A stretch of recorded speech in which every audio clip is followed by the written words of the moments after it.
Welcome to the How of Business with your host, Henry Lopez, the podcast that helps you start, run, and grow your small business. And now, here is your host. Welcome to this episode of the How of Business. This is Henry Lopez. If you've ever dreamed of leaving your job to start your own business, but you feel stuck by fear, uncertainty, or maybe golden handcuffs, you're making way too much money now, or the prospects of too much money, then this episode is for you. I'm going to walk you through what I've observed as some of the challenges having made the shift myself, the transition from the corporate world to business ownership. I'll address some of the common challenges that I see and that I faced, as well as what I think is required in the way of a mindset shift and the practical steps to help you make that leap from the corporate world or from the job that you have today to becoming a business owner and an entrepreneur. You can find all of the How of Business resources, including the show notes page for this episode, and learn more about my one-on-one and group coaching programs at thehowofbusiness.com. I also invite you to consider supporting this podcast on Patreon and joining the How of Business community on Patreon. And please subscribe wherever you might be listening so you don't miss any future episodes.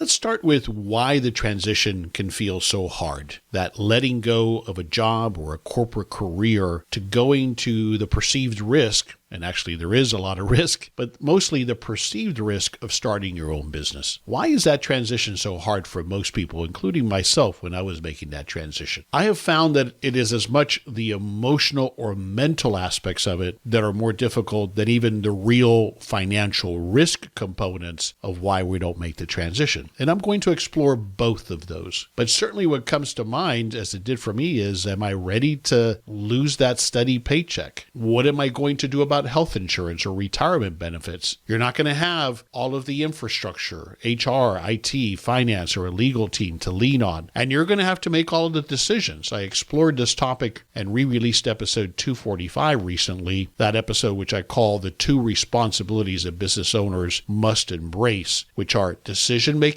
and accepting failure. For most of us in our jobs now, even if we have a very senior position, we're probably not the ultimate decision maker, or we're not the ones that typically have to worry about, do we have enough money in the bank to make payroll? And so that is a whole nother level of responsibility above what you might have in your job today. You might have limited capital to start your business, and that's a real concern. That's that financial risk or exposure that I was referring to. And you might just struggle with letting go of your professional identity, especially if that's what you studied. You studied a related field, and now you're in that career, and you feel like, wait a second, I've got all of this invested. It's that sunken cost theory that comes into play, which interestingly enough also comes into play for small business owners not being able to pivot or let go of a broken business model. But it applies to us mentally because, this is what we studied for. This is what we wanted. We've worked hard. We've put in the years to build that career. And now I'm looking at throwing that all away, or so it seems, for a much riskier proposition.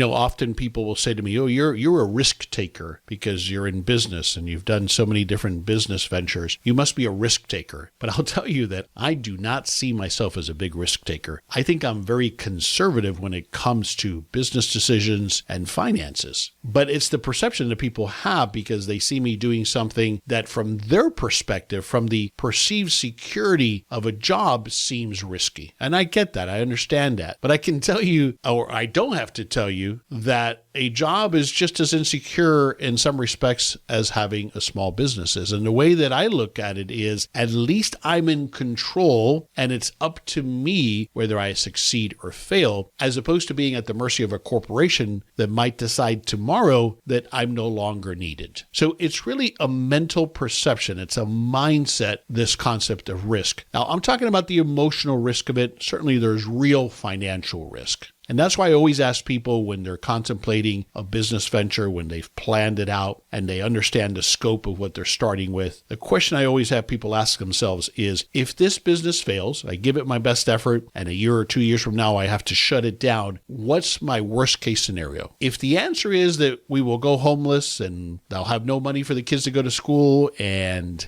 I'll have to really struggle to put food on the table, well, then the risk that you're taking up front is too big. You need to scale scale down and take an MVP approach or a scaled iterative approach to what you're building. And that's often a common mistake I see people make is they want to start with the full-blown vision of where they want to get, and instead they should probably scale down and get started smaller and then grow over time. But most likely, as long as that's in check, as long as that risk or exposure makes sense, then really the biggest risk is the risk of the embarrassment of failure, that personal embarrassment of failure. And that is a real thing. I get that. None of us like to fail. And certainly if you've never taken the chance or taken the risk, that can be a really daunting thought, a paralyzing thought that you'll have to tell everybody that matters to you that that great idea that you were so excited about, you had to shut it down. That's a hard thing to do. I get that, but we must get over that fear if you're going to be a business owner. You have to accept that there is a probability for failure, but move forward encouraged nonetheless. And shift your mindset that that perceived security that you have in your job, it's really just a perception, at least for most of us. I know there are exceptions. You may have a great career, and so it may not even be about that. But I just want to start with that most people assume that they have a job for life, and that's just not the case in most situations.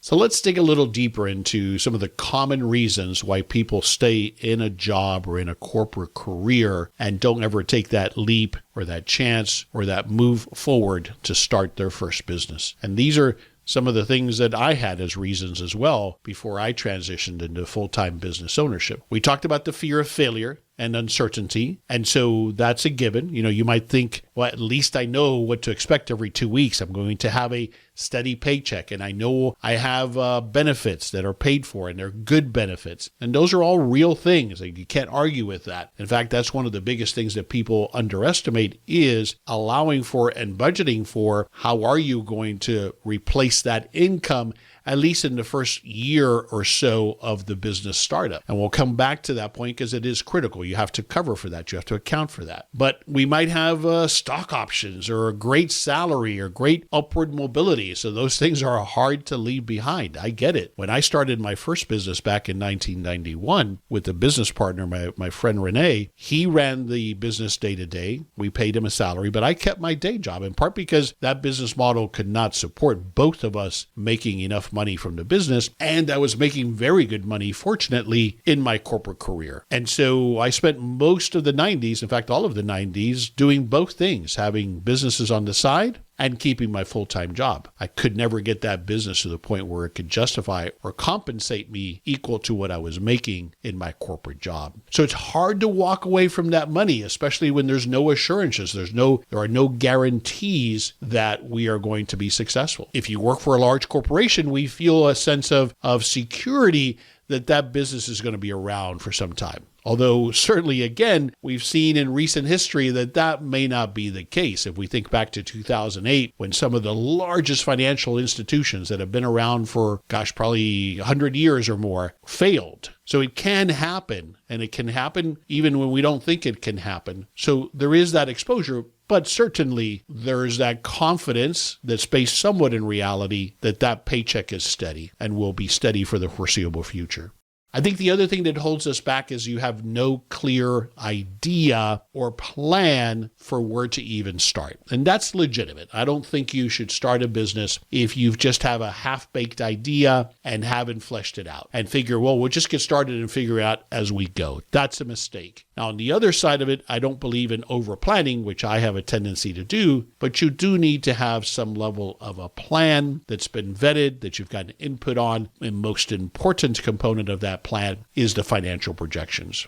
You might have family and financial obligations related to that family, or it may not even be financial. It could be time obligations. And so right now, you may not be able to afford that sacrifice of time. Maybe you've just had children, or your children are young, or whatever the case might be in your personal life. And again, I can't argue with that. Those are legitimate reasons. But I will say, speaking of kids, I always remember back to when we were having our first child, my wife and I, figuring out pretty soon that you're never ready to have a child. And so similarly, I don't know that you're ever perfectly ready to have a business. I think you just have to go in it with courage. But sure, the timing needs to be right in that respect from a personal perspective. If your health isn't right, if you've got significant obligations at home or in your family, then you're right. I think you should wait, and you're not ready to take on this level of a risk. But be sure that you're not hiding behind that and that you're not waiting for the perfect time, which just with like trying to time the stock market, it usually doesn't work, right? I'm always asked, is this a good time to start a business? And I always quote Dickens, as much Dickens as I know, which is, it's the best of times, it's the worst of times. I think that's the way it goes. And what I'm saying by that, sure, there are obvious things. Going back to the 2008 financial crash, if you told me you were going to start a mortgage brokerage or something related to mortgages or even real estate, I'd say you might want to wait and see how the dust settles here. During COVID, if you told me I'm going to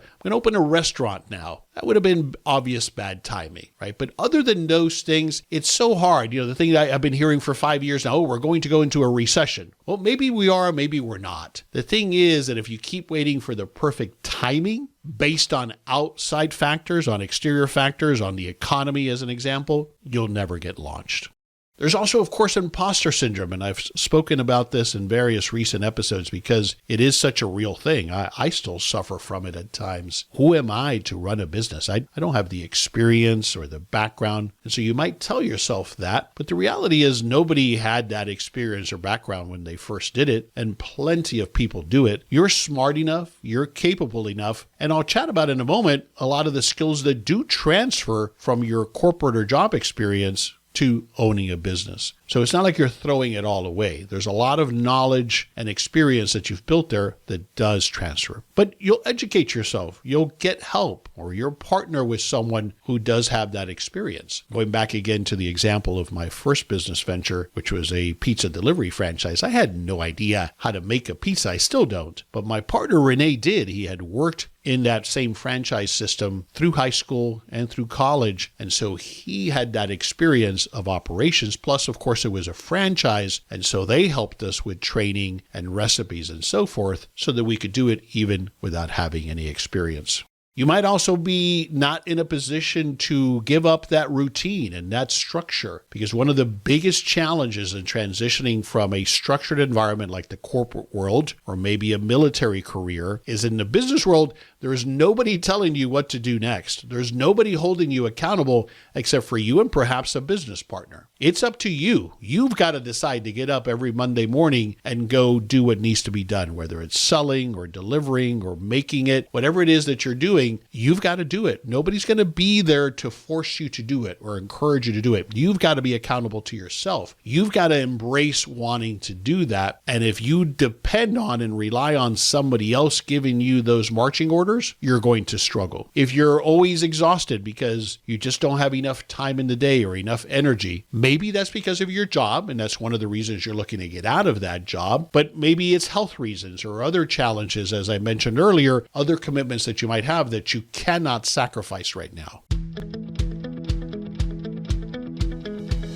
This is Henry Lopez with a quick message about our show sponsor and trusted service partner, The Franchise Guide. Giuseppe Grammatico is the Franchise Guide, and he provides expert consultation services to help you find the right franchise small business. If you are considering a franchise business, I recommend consulting The Franchise Guide. Giuseppe is a franchise veteran who simplifies the process of franchising and excels at guiding his clients to the franchise model that best suits them. He helps people like you find flexibility and freedom in their lives through franchise business ownership. And as your guide, he will help you answer any of your questions about franchises. Once he gets to know you and what you're looking for, he creates your own personalized model and shows you which franchise opportunities are a best match for your needs and preferences. The best part? It's all free. There's no catch. Like with real estate or business brokers, Giuseppe's fees are paid by the franchise company. So if you're interested in a franchise business, take the first step and schedule a free, no-obligation call with Giuseppe. To learn more and to schedule your consultation with the Franchise Guide, please go to the show notes page for this episode at thehowofbusiness.com. There's also a link to the show notes page in the description of this episode.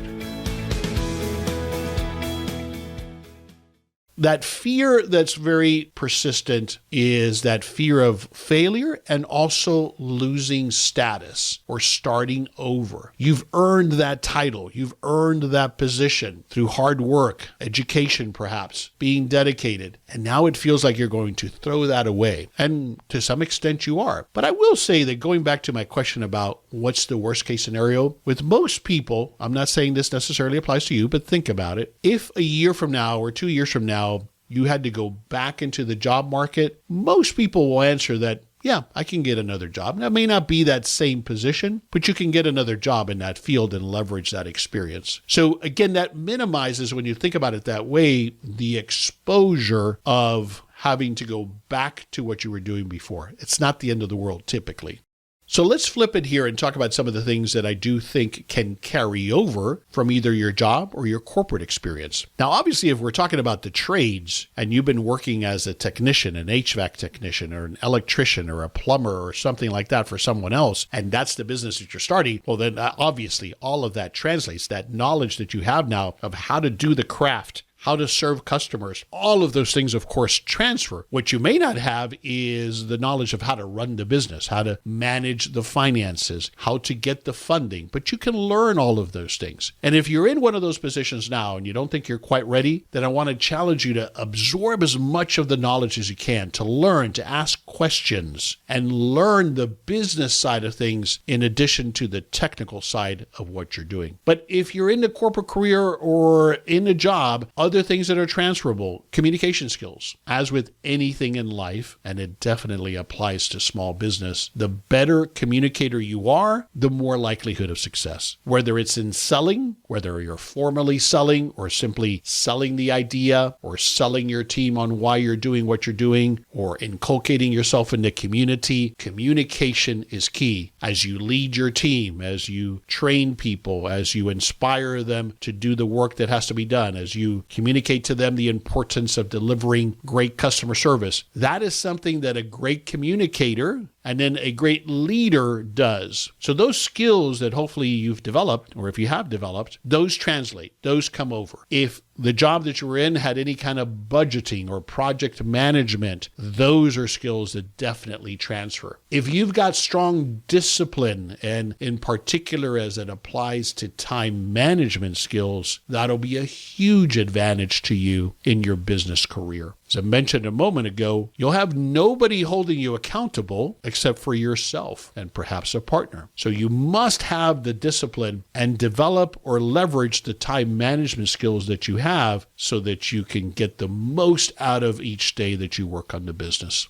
If you have any experience with systems, either developing systems or implementing systems or that accounting component of it or anything in that realm, all of that will transfer and be applicable to running your business. Also, your professional network might become a source of referrals or might be a way to get started depending on the product that you're offering. Of course, you have to be aware of conflict of interest or non-compete agreements, but that network might prove valuable depending on the business that you're getting into. So that corporate experience, in addition to those skills that are transferable because they're generic, they're general in nature, it also, I think, if you've come from a lot of job experience and career experience and you've been successful in your job, you've probably built resiliency. You've developed a level of professionalism. Hopefully, you've been educated and have learned how to do strategic thinking. All of those also are skills and traits that transfer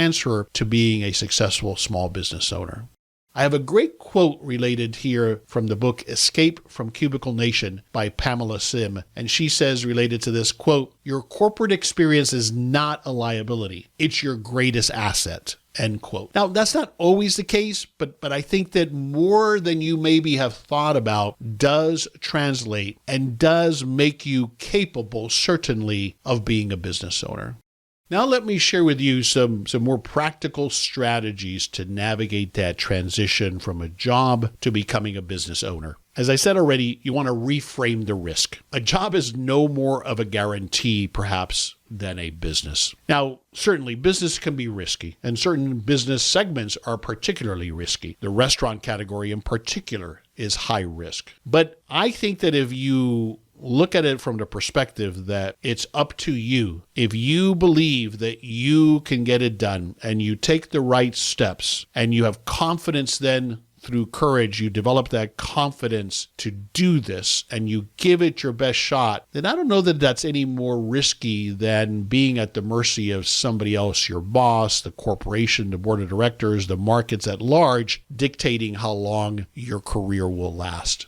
You want to, though, create a runway. And again, as you're planning, depending on what stage you're on, but as you get into the planning stage of a business idea, the thing, again, as I said, that a lot of people overlook is, well, they're delusional in thinking that the business is going to immediately compensate them at a level at or close to what they were making in their job. And that's just usually not realistic. So you're going to need, one way or another, about 6 to 12 months. Typically, that's just a general range. Every business is different. But I found that for most small businesses, it should be about 6 to 12 months. What you were bringing into the household that the household needs to live on, you need to have that put aside in savings, separate from the business. The business needs its own working capital or savings, and of course, the startup expenses. So that number sometimes can be significant, and that might well be what keeps you from ever being able to make the transition, which then ties to, and I won't get too far off into this tangent, what sacrifices are you willing to make or are willing to start making to get your personal finances in order so that you can make this transition? You want to start to think about building your team as you get into the planning phase, a CPA to help you with determining things like the type of legal entity and validating perhaps your financial projections, an attorney at some point, in particular if you're going to be in partnership with someone, and a mentor or a coach. That's one of the things that I offer is one-on-one coaching and accountability programs. And so I help people through this transition all the way through launching and growing a business. So if you're interested in perhaps engaging me as your business coach, I invite you to go to my website, thehowofbusiness.com, and click on the schedule an appointment or schedule a free consultation link that'll be at the top of the page. And what that'll do is that'll schedule a free 30-minute consultation with me. We'll talk about what you're thinking about and where you're at in the process. I'll share with you how my coaching program works, and then we can determine if it's a fit or not. So go to thehowofbusiness.com, and if you're looking for or thinking you could need a coach, schedule a free consultation with me. I've mentioned this already, but I love this way of summarizing things related to business success. You need to plan to succeed, but also be prepared for failure. Now, that doesn't mean that I'm looking at things ready to fail. I don't want to fail, but I am realistic that things could fail. And when people ask me, is this a business that makes sense or that is going to succeed? I have no idea. I can help you with navigating and avoiding some of the obvious things, but I don't know. There's a lot that comes into play in determining if a business is successful or not, including a little bit of luck. However, we cannot just plan on luck, and we cannot just jump in blind and be completely optimistic that things will work out. You must develop a solid business plan, and that business plan must include solid and validated financial projections. I believe in starting small and then iterating so that you minimize that exposure and then you grow over time as the market validates that what you have to offer, they're willing to pay for. The mindset component of this is the most important part in some regards. You want to think beyond, of course, the perceived security of the situation you have now and realize that the money is important, of course, but there's other things that small business ownership has provided for me and that it'll provide for you. Autonomy, fulfillment, flexibility, all of those things are critical and were enough of a motivator for me, in addition to money, to take that leap, to leave the perceived safety of the corporate world and leap into business ownership. Reid Hoffman has a great quote here, I think, that makes a lot of sense, even if it's a little exaggerated. He says, quote, "An entrepreneur is someone who jumps off a cliff and builds a plane on the way down." End quote. Now, I don't completely agree with that, but I buy into the sentiment, which is, at the end of the day, you can do all of the analysis, all of the preparation, all of the business planning you want, and you still have to take a leap of faith. There are no guarantees. And perhaps that's why a lot of people in the corporate world, as I did early on, is you start with a side hustle, a business that you develop on the side, but you keep your full-time job. And for a lot of people, a lot of you listening who have a job now, have a career, that might be what makes most sense. In fact, a lot lot of people are starting to explore this with necessarily no intention of leaving their jobs anytime soon, but beginning to diversify and develop other streams of income and hedge against what would happen if I did lose my job, or if I did want to leave my job, what would I fall back to? So you don't have to always feel pressured to quit your job immediately if you're not ready. You can use the side hustle either to test your idea, to get started, or there are businesses that are exclusively developed as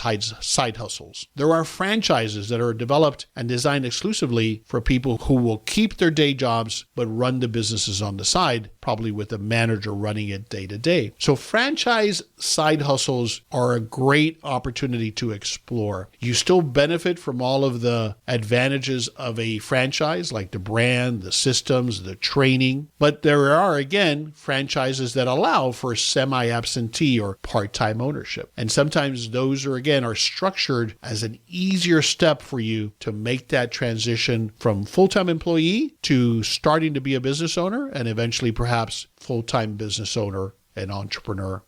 Here are my key takeaways for you for this episode. If you're making or thinking about making that leap from employee to entrepreneur, it's hard, it's challenging, but it is possible and you are capable. And I would want you to think about that often what holds us back is the mental or emotional things that we're holding on to that keep us from taking that leap. Yes, there are some real risks. And so if you will keep that at the right scale, if you'll start with the right size or version of a business, or perhaps a side hustle, you greatly minimize that. So the experience that you have and have been developing, it does transfer. A lot of it really does transfer. And there are pieces of it that you don't know yet, but that's where you either learn or you get help or you partner. Or perhaps that's why a franchise might make sense. Either way, or regardless of which path you take, whether it's a side hustle or a full-time business that you're going to leave your job for, start small, validate the business model, and then grow over time. And always ask yourself that question, what's the worst case scenario here?